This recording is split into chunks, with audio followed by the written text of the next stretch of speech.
Det sånn kamera du har fått? Jeg kan ikke være her lenger. Søk deg på systemet. Gå en ting, gå.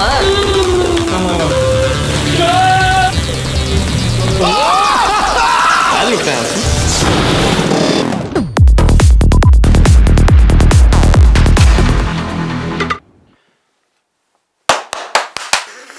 Hjertelig velkommen!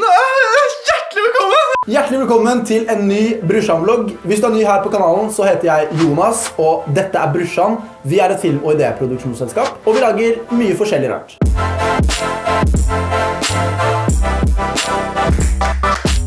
I denne vloggen så skal jeg ta dere med på hvordan vi lagde musikkvideoen til 1000 tårer av Tix. Jeg vil krasje bilen, huset mitt kan brenne. Bare skru av lyset, for jeg føler meg ikke hjemme. Det hele startet i januar 2020 da vi fikk en telefon fra vår gode venn i Universal. Vi heiv oss rundt og lagde et treatment som vi sendte til Universal. De likte det, og det var tid for shoot. Alle sammen, i dag skal vi på Undervannsstudio. Hvem er Stoka?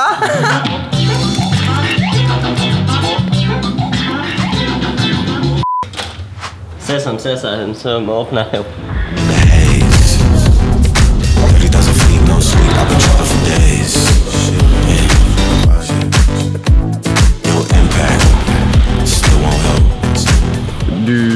Hvis du tross, han lar deg aldri falle.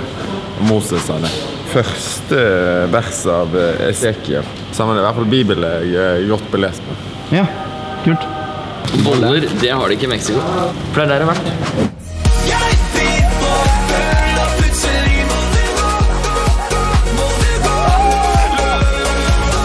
Er det som er Brusjan, eller? Det er faktisk oss. Vi har jo jobbet sammen en gang, men... Ikke vet jeg. Gråtemaskin? Det er det vi må ha, fordi jeg gråter aldri. Så da måtte vi kjøpe en maskin som kan gråte for meg. Du tar ikke med den delen hvor jeg sa at jeg gråter skikkelig mye, ikke sant? Nei. Bra. Vi later som jeg ikke gråter det hele. Litt trist. Veldig trist. Ikke trist. Hvor trist er du nå? Jeg vil stille jobb om 10 minutter, og så sa Johannes at vi skulle ha en sånn våt sound. At det var viktig med litt sånn våt sound i dag. Ja, jeg tror ikke det var det han mente. Nei, Johannes, det var det du mente når du sa at du ville ha en våt sound. Så. Det var ikke det jeg mente når jeg ville ha en wet look. Hele ideen var at Tix skulle gråte så mye at han ble oversvømt av sine egne tårer. Da vi visste at vi kom til å måtte filme i vann, så var det greit å få inn noen som hadde litt mer peiling på det enn oss. Og da ringte vi Kjetil Astrup, som er en veldig flink undervannsfotograf. Han har filmet ting under vann for Skam, Thelma, Twin og ikke minst No Time to Die. For å nevne noen. For å gjennomføre denne shooten så tok han med seg en sikkerhetsdykker og en B-fotograf. Sammen så sto de for det sikkerhetsmessige og det kameratekniske på undervannsshooten. Så vår jobb i Brusjan var å gi dem regi på hva slags type bilder vi trengte til videoen.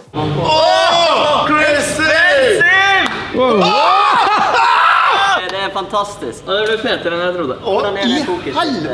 Når det kom til akkurat det å fylle et basseng rundt Andreas, så var det mange utfordringer. Hvis du skulle fylle et basseng, så ville det ta ekstremt lang tid, og man får ikke den effekten man vil ha ved at bassenget fyller seg fort med tårer. Så Kjetil kom opp med forslaget at vi lager en rigg som vi kan senke ned i bassenget, i stedet for å måtte fylle bassenget opp med vann. Nå går vi på Spellemann, dere. Og vær så god, kjør kran. Jeg vil krasje bilen, huset mitt kan brenne. Jeg føler meg ikke hjemme. Jeg vil krasje bilen.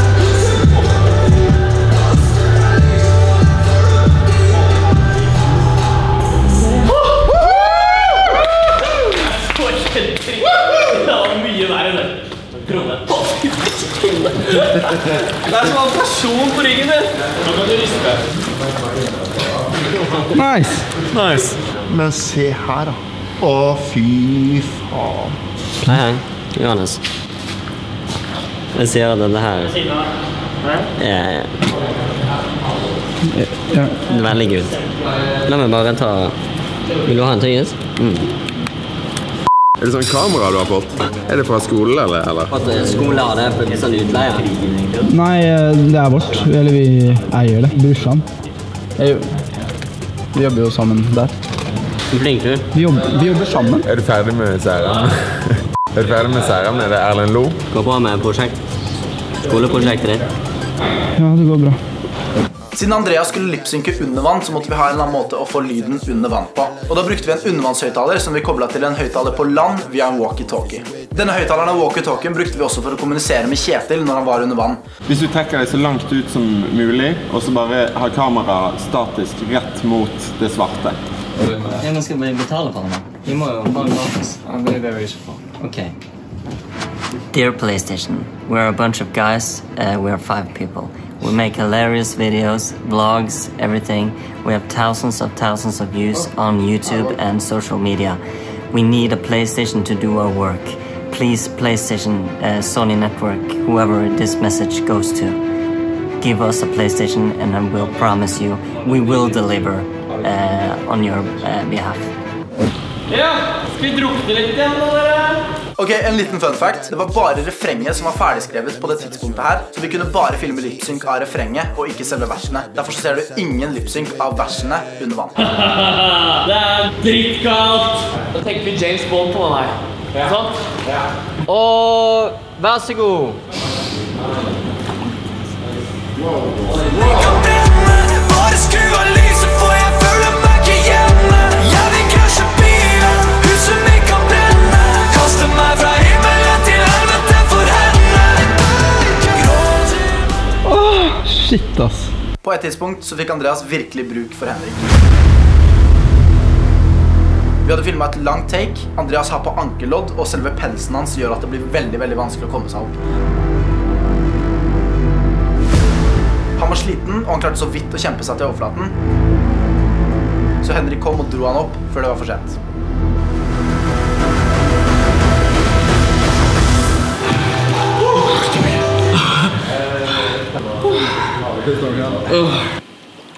Jeg så det sank som en stein. Jeg så det så jeg reagerte før du rakk. Det var helt nydelig. Jeg var så sikker på nå er jeg med vannflaten. Jeg drukner nesten. Ok, et take dere!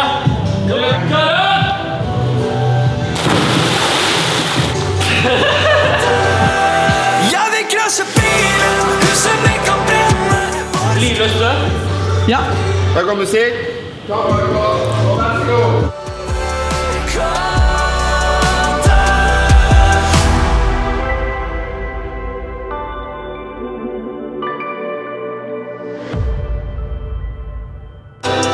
Der, ja!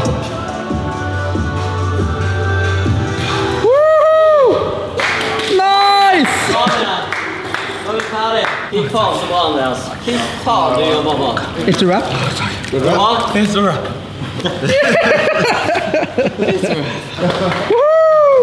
Hvilken videregående var det du gikk på? Det er sykt gøy. Synes du det er gøy å være med på jobb? Eller synes du det er gøy å være på jobb? Men det er jo kanskje litt utenfor pensum ditt, dette.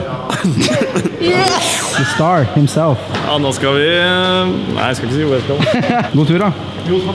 2 days later.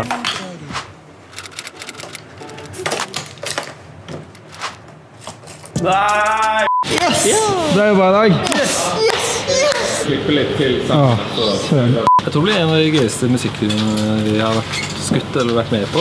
Det ble jo virkelig over all forventning under vannene. Ja. God planlegging. Yes! Takk for i dag. Dritbra jobba. Veldig bra jobba. I like måte. Howdy, stranger! Alright, peoples! God morgen, folkens.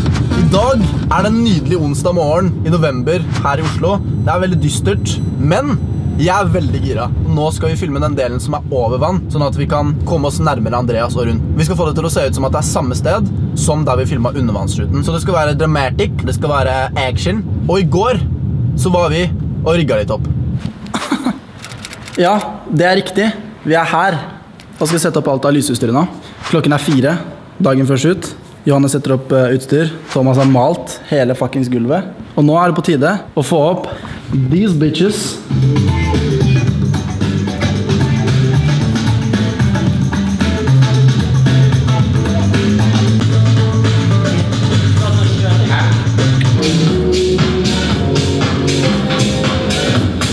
Jeg bare tar 2 her.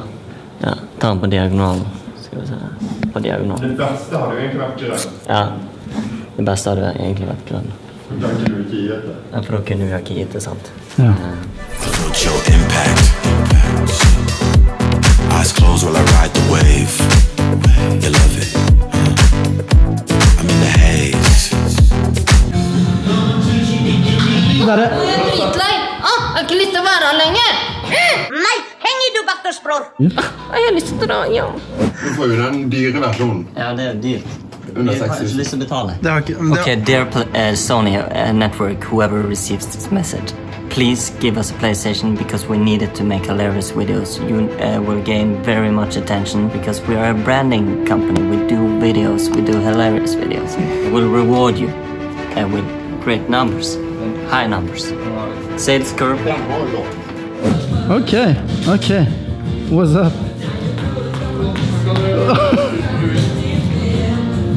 Jeg snakker. Med hva da, lakksko? Å, herregud. Vi bestemte oss for å kunne skyte rundt hele settet, så da satte vi opp denne jævelen. Da heiser vi henne. Som en heisekran, da. Ja, eller lift. Eller en heis. Det er jo ikke sånn at man kan gå fritt rundt i Oslos gater. Er du insider? Ja. Man ser prostitusjon og narkotika på hvert gatehjørne. Du høres ut som Elgen på Maskorama. Jeg er klar. Og musikk og nå.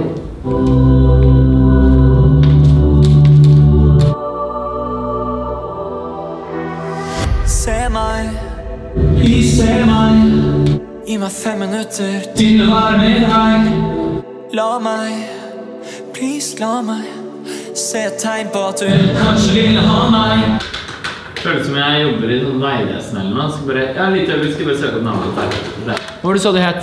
Jonas? Jonas heter Ja, jeg. ikke sant? Skal vi se. Søkte opp et system her, jeg.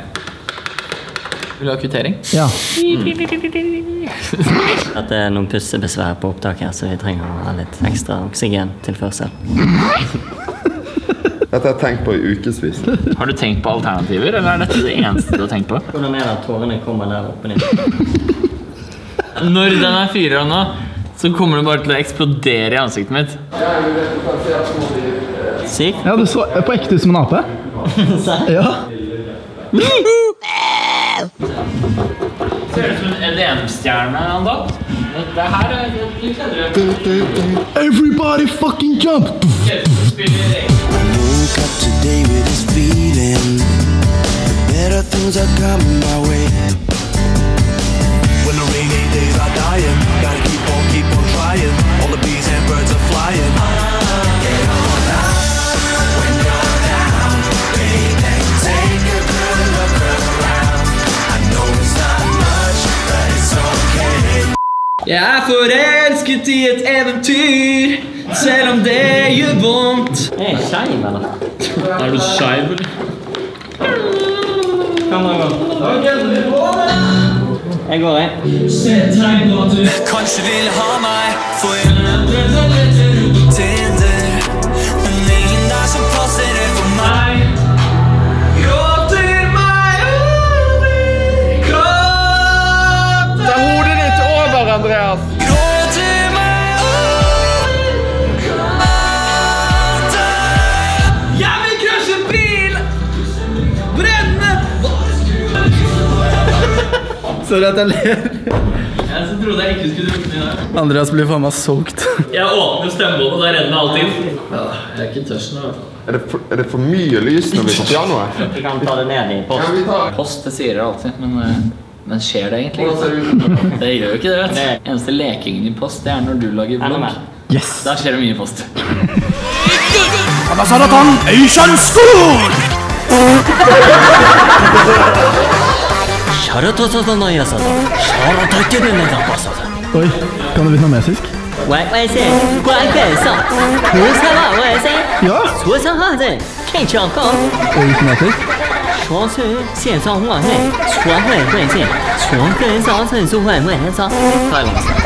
Nei, det er sånn. Nei, gå til meg, gå. Anasaratan Asian School! Hva du sa, Thomas? Jeg svarer ikke. Okay, dear Sony Network, I know you're an Asian-based network, so I will try my best to send you this message. Conhecer PlayStation 4. Kissa seg, Wilmy Malese, Chokote. Quempase. Det var på kinesisk. Eller er det på Kina? Nei, fra Japan. Dear Sony, this message is for you. Sorotodana sekete. Putana satai. Sertata sashizan. Kuretata sa PlayStation 4. Kurimatata. Thank you.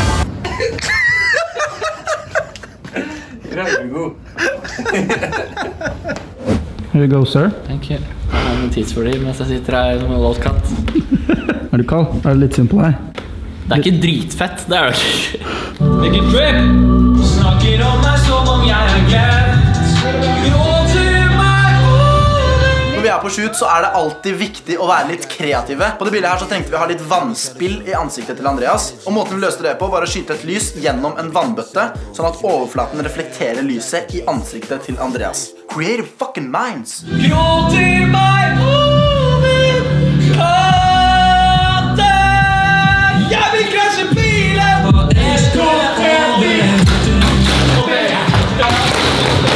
Enten går det bra, eller skal det over. Jeg hørte at du møtte noen andre.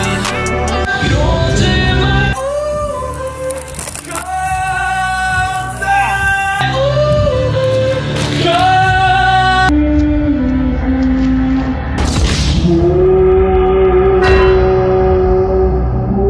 Falt du? Så ingenting, jeg. Det er så bra! Å, fy faen. Det er sterkt, altså. Hei! Snakkes, da. Sånn, det er teaseren. Vær så god. Men, Ja, det er helt enormt. it's rap. Han sa det! Fantastisk jobba da, folkens. Veldig bra, Andreas. Veldig bra, folkens. Så det var hvordan vi lagde 1000 tårer-musikkvideoen til Tix. Tusen takk til kamerakit.no som er så snille å låne oss lys. Uten de hadde jeg ikke vært noen ting. Ok, hvis du likte denne videoen så blir vi veldig glad hvis du abonnerer på kanalen vår. Det kommer masse fett fremover. Så stay tuned. Peace! Hvorfor gjør jeg det? Hvorfor? Vi skal til Alnabro.